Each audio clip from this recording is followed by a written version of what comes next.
Hello. आज हम discuss करने जा रहे हैं जामिया मिलिया इस्लामिया के एंट्रेंस एग्जामिनेशन 21-22 के बारे में डिस्कस करने वाले हैं।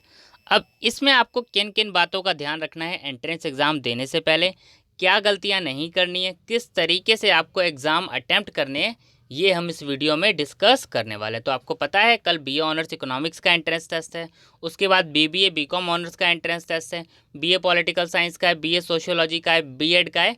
तो अभी ये काफ़ी एंट्रेंस टेस्ट बाकी हैं। तो आपको क्या गलतियां नहीं करनी है, किस तरीके से आपको क्वेश्चंस अटैम्प्ट करने हैं, ये हम इस वीडियो में डिस्कस करने वाले हैं।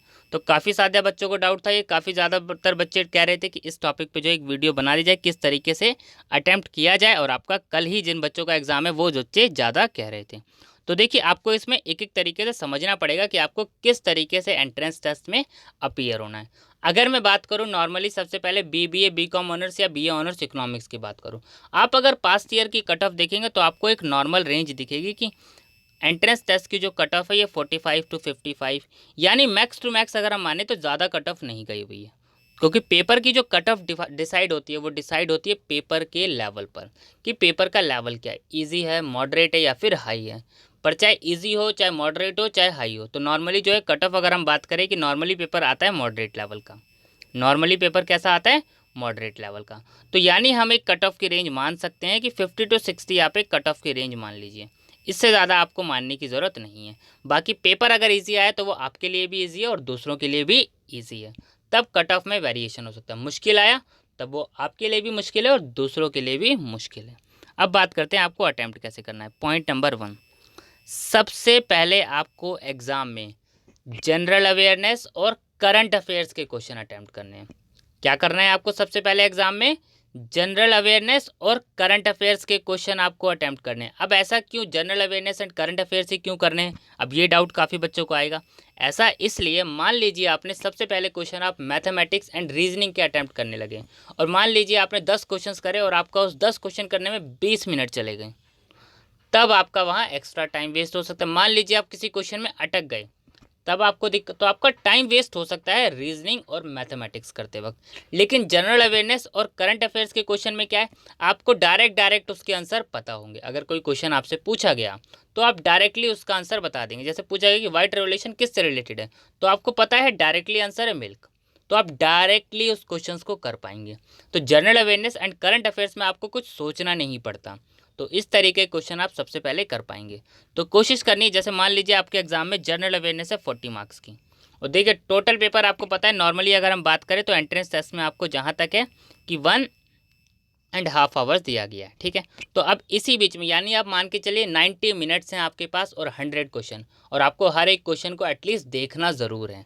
क्या पता आपको कोई भी एक क्वेश्चन आपने स्किप किया और वो क्वेश्चन मान लीजिए आपको आता हुआ, तो आपको घर आकर दुख होगा कि ये क्वेश्चन आता था और आपने छोड़ दिया। तो इसलिए आपको क्वेश्चन तो सारे देखने हैं। तो आप इसी तरीके से देख सकते हैं अगर आप पैटर्न से जाएंगे तो। सबसे पहले आपको क्या करना है, जनरल अवेयरनेस और करंट अफेयर्स के जो जो क्वेश्चन आते हैं डायरेक्टली आप उसको कर दीजिए, ठीक है। और जैसे मान लीजिए आपने जनरल अवेयरनेस का क्वेश्चन पढ़ा, आपको वो आता है और आपने ओएमआर शीट पे मार्क कर दिया, ठीक है, ऐसे आपने मार्क कर दिया। लेकिन आपको एक चीज़ ध्यान रखनी है, आपने क्वेश्चन पढ़ लिया, आपको आंसर अच्छे से आता है, मार्क करने से पहले आप उसको एक बार फटाफट पढ़ लें। फटाफट पढ़ने, मैक्सिमम क्वेश्चन पढ़ने में आपको कितना टाइम लगेगा जनरल अवेयरनेस का, करंट अफेयर्स का? 10 सेकेंड। 10 सेकेंड लगेगा। 10 सेकेंड आपको मान लीजिए दोबारा पढ़ने में लगेगा, और 10 सेकेंड मान लीजिए आपको सर्कल करने में लग जाएगा। यानी 30 सेकेंड में आप क्वेश्चंस कर लेंगे general awareness and current affairs का। लेकिन आप जो दोबारा पढ़ेंगे उसका एक बेनिफिट होगा कि अब आपने जो दोबारा पढ़ा है, अब आपने कोई मिस्टेक नहीं करी होगी पढ़ने में। जब हम फर्स्ट टाइम क्वेश्चन पढ़ते हैं तो क्या होता है, कई बार एग्जाम में बहुत बच्चों के साथ होता है ऐसा कि 2 से 3 क्वेश्चन उन्हें पता था इसका आंसर ये है, पर गलती से दूसरा टिक हो जाता है। अब ऐसा क्यों? क्वेश्चन में जो है बहुत ऐसे कंफ्यूजिंग वर्ड होते हैं जिसमें हम समझ नहीं पाते। जैसे मान लीजिए आपसे कोई चीज़ पूछ ले कि इसमें क्या क्या इंक्लूड करेंगे, अब आपने टिक कर आया, अब क्वेश्चन में लिखा था नॉट इंक्लूडेड, तो क्या होता है, ये नॉट वर्ड हम ध्यान से हट जाता है हमारे क्वेश्चन पढ़ते वक्त। तो फर्स्ट टाइम में आपसे ये मिस्टेक हो सकती है। तो जब सेकंड टाइम आप दोबारा रीड करेंगे क्वेश्चन को तो वो आप इजीली कर पाएंगे। पॉइंट नंबर 1 आपका क्लियर हो गया होगा। सबसे पहले आपको क्या करना है, general awareness and current affairs के question. Point number 2, English. Point number second number पे आपको क्या अटेम्प्ट करना है, इंग्लिश के क्वेश्चन, ठीक है। आपका कोई और भी पेपर हो, आपके जौन सा भी पेपर हो, आपको उसी हिसाब से डिज़ाइन कर लेना है अटेम्प्ट करने के लिए। तो आपको पता है अभी बहुत सारे एंट्रेंस टेस्ट बाकी है, जैसे कि मैंने आप लोगों को पहले ही बताया है कि अभी जैसे बीबीए का ही बाकी है, बीए ऑनर्स इकोनॉमिक्स का आपको पता है कल है, ठीक है। बीए पॉलिटिकल साइंस का है, बीएड का है, बीए सोशियोलॉजी का, तो ये बहुत एंट्रेंस टेस्ट बाकी हैं। तो आपको अपना सिलेबस देखना है, उसी हिसाब से आपको वहाँ पर अटैम्प्ट करना है। अब हम बात करते हैं सेकंड इंग्लिश में। अब इंग्लिश में आपको पता है कि नॉर्मली अगर हम बात करें तो 20 मार्क्स के क्वेश्चन जहाँ तक के हैं इंग्लिश में आपके एंट्रेंस टेस्ट में पूछे जा रहे हैं। अब 20 मार्क्स को आपको इसमें से कौन से करने हैं, कौन से नहीं करने हैं। अब 20 मार्क्स में कौन से करने, जो आपको डायरेक्टली आंसर पता हो, जो बेसिक ग्रामर के क्वेश्चन हो वो कीजिए। अब देखिए एंटोनिम्स और सिनोनिम्स आए हैं। अगर आपने वर्ड्स सुने हैं, अब देखिए क्या होता है, एंटोनिम्स सिनोनिम्स कभी बहुत बेसिक्स आ जाते हैं और कभी बहुत हार्ड आ जाते हैं।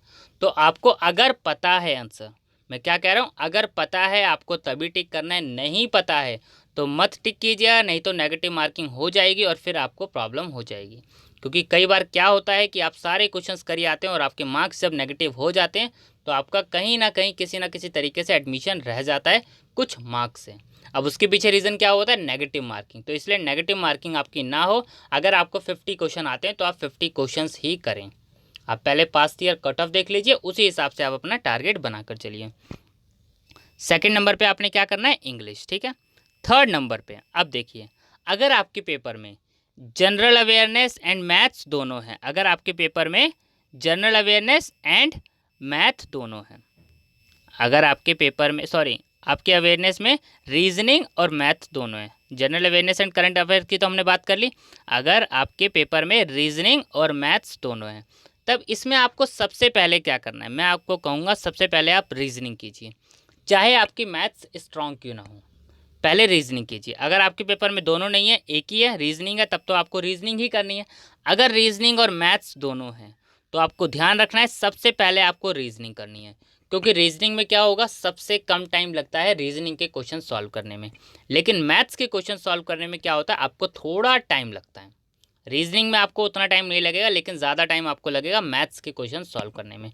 तो रीजनिंग के क्वेश्चन आपको फटाफट सॉल्व करने, ध्यान रखना है रीजनिंग में आपको जो क्वेश्चन नहीं आते हो आप मत कीजिएगा। नॉर्मली अगर हम बात करें रीजनिंग में, अगर हम बात करें जैसे number series, alphabet series, direction वाले क्वेश्चंस, ब्लड रिलेशंस के क्वेश्चन, तो एनालॉजी देखिए, तो ये छोटे छोटे जो बेसिक क्वेश्चन होते हैं ये आप आसानी से कर लेंगे। अगर मैं बात करूँ कि 20 मार्क्स के क्वेश्चन आए रीजनिंग के, रीजनिंग टॉपिक आप में से किसी को छोड़कर नहीं जाना है। रीजनिंग आपका प्लस पॉइंट है एंट्रेंस निकालने के लिए, और रीजनिंग काफ़ी बेसिक्स आती है, ऐसा नहीं है कि हाई लेवल की रीजनिंग आती है। रीजनिंग के लिए मैंने आपको कहा है सिर्फ पास ईयर कर लीजिए, अब उतना सफिशिएंट है अभी के लिए। अब इस टाइम आप बुक से तो प्रिपरेशन नहीं कर सकते, सिर्फ पास ईयर के पेपर कर लीजिए, उतना काफ़ी होगा। ये चीज़ें आपको ध्यान रखनी है। सेम मैं कहूँगा मैथ्स के लिए, मैथ्स के लिए भी इस टाइम आपको क्या करना है, जो जो टॉपिक्स आए हुए हैं जैसे एवरेज के क्वेश्चन, प्रॉफिट एंड लॉस के question, time and work, distance, तो इस सब टाइप के जो क्वेश्चंस कर लीजिए। एक एक दो दो क्वेश्चन प्रैक्टिस कर लीजिए। सिंपल इंटरेस्ट कैसे निकालते हैं, कंपाउंड इंटरेस्ट कैसे निकालते हैं, एवरेज कैसे निकालते हैं, कंबाइंड मीन कैसे निकालते हैं, मीन कैसे निकालते हैं, मीडियन मोड, तो थोड़ा बेसिक बेसिक आप सारी चीज़ों का आइडिया ले लीजिए, ताकि आप एटलीस्ट वहाँ पर अच्छे से क्वेश्चंस कर पाएँ। ठीक है, तो ये आपको समझ आ गया। रीजनिंग और मैथ्स में से आपको पहले क्या चूज़ करना है, रीजनिंग, उसके बाद आपको मैथ्स के क्वेश्चन चूज़ करने हैं।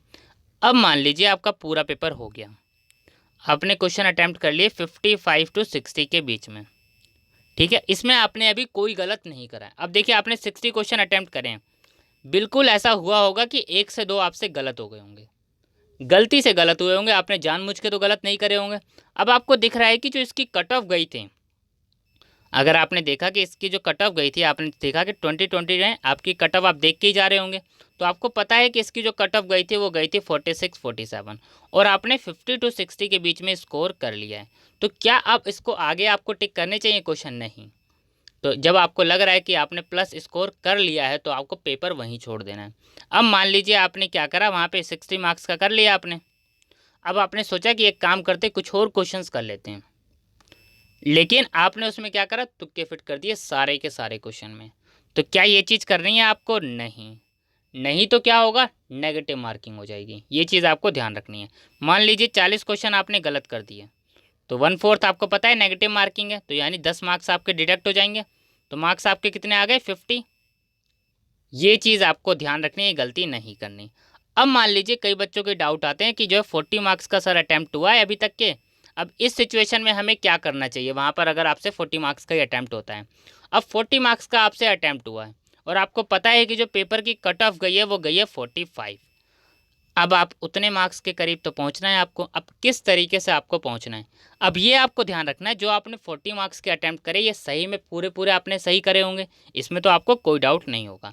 अब आगे जो आपको क्वेश्चंस अटैम्प्ट करने हैं, आगे जो आपको क्वेश्चन अटैम्प्ट करने हैं वही अटैम्प्ट करने हैं जिसमें आपको लग रहा हो कि इन दो ऑप्शन में से, मान लीजिए 4 ऑप्शन है A B C D, तो इन 2 ऑप्शन में से जिसमें आपको लग रहा हो कि नहीं ये ऑप्शन इन दो में से एक होगा, तो इसमें से आपको जो बेस्ट लगे इस सिचुएशन में आप तुक्का फिट कर सकते हैं। अगर आपने हो गया है, आपने सेफ साइड मार्क्स स्कोर कर लिया है, तब आपको एक्स्ट्रा करने की ज़रूरत नहीं है। लेकिन अगर आपको लग रहा है कि अभी आपका सेफ साइड मार्क्स स्कोर नहीं हुआ है, आपको थोड़ा तो आपको सोचना पड़ेगा थोड़ा। और अब मान लीजिए अब इस टाइप के क्वेश्चन आपको कहाँ कोशिश करनी चाहिए, या ये चीज़ें कोशिश करनी चाहिए आपको रीजनिंग और मैथमेटिक्स में। क्योंकि मान लीजिए आपके जो 40 क्वेश्चन हो गए और रीजनिंग में अभी आपने मान लीजिए 10 से 12 ही क्वेश्चन करें, तो कोशिश कीजिए। कई बार क्या होता है रीजनिंग का पैटर्न समझ नहीं आता कि नंबर सीरीज़ का कैसा क्वेश्चन आया है, एनालॉजी का क्वेश्चन आया है, कभी कभी होता नहीं है। तो आपको कोशिश करनी है कि रीजनिंग से ही क्यों ना क्वेश्चन को हमें एक्स्ट्रा करा जाए। जनरल अवेयरनेस और करंट अफेयर्स के तो आपको बिल्कुल भी उसमें तो आपको तुक्का फिट नहीं करना। अगर आपको करंट अफेयर्स का पता है तो वो आप डायरेक्ट टिक कीजिए, करंट अफेयर्स में तो आप कुछ रिस्क मत लेना। लेकिन आज जो जनरल अवेयरनेस में क्वेश्चन है बेसिक, कोई मान लीजिए टर्मिनोलॉजी पूछी, तो वहाँ पर आप रिस्क लेके थोड़ा सा टिक कर सकते हैं। ये चीज़ें आपको ध्यान रखनी है। इस तरीके से आपको जो है एंट्रेंस टेस्ट की प्रिपरेशन आगे करनी है और इसी तरीके से आपको जो है एंट्रेंस टेस्ट देकर भी आना है। ये चीज़ें आपको ध्यान रखनी है, ठीक है। तो प्रिपरेशन आप अच्छे से करके आप घर से ही डिसाइड करके जाना है आपको कि किस तरीके से आपको वहाँ अटैम्प्ट करना है, ताकि आपसे कोई मिस्टेक ना हो। Thank you.